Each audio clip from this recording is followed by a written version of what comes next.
Hello YouTube, ultramegamighty. Hot on the heels of Diablo 2, this time I'm looking at the show's first indie title. I find this one to be a fitting follow-up because this game celebrates the history and evolution of adventure and role-playing games. Now, before you rage quit the video, all pissed at me for assuming that this is some kind of educational game, let me tell you that this game displays this lineage through gameplay. You play through history.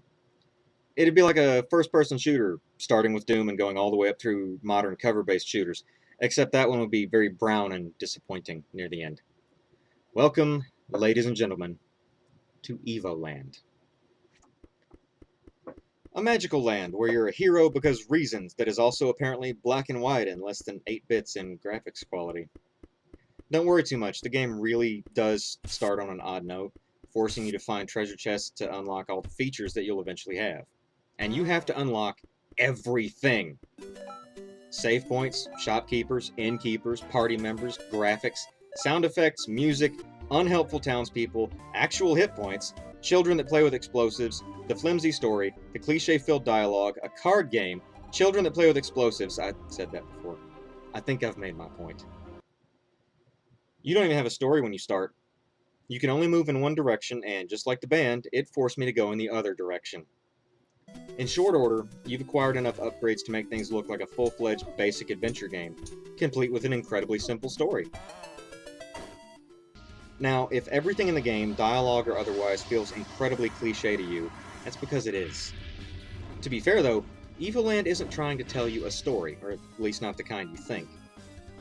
It's guiding you through the history of an entire genre of games, and the fastest and very likely least boring way to do that is to make the game very simple, direct, and full of tropes that would normally make people scoff if they showed up in a AAA title.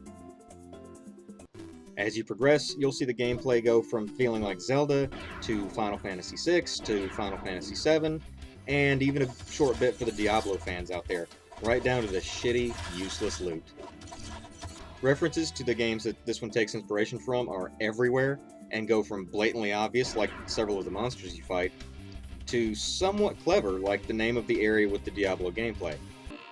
There are even hidden stars to find as a bonus, as well as cards for playing the card minigame. The minigame itself is very simple, but gets ridiculously difficult even after you've gotten some of the better cards. Once you're about halfway through, you do need to do a little money and level grinding to make the rest of the game easier to deal with, but even with that included, I beat the game with over 90% completion in 3 hours.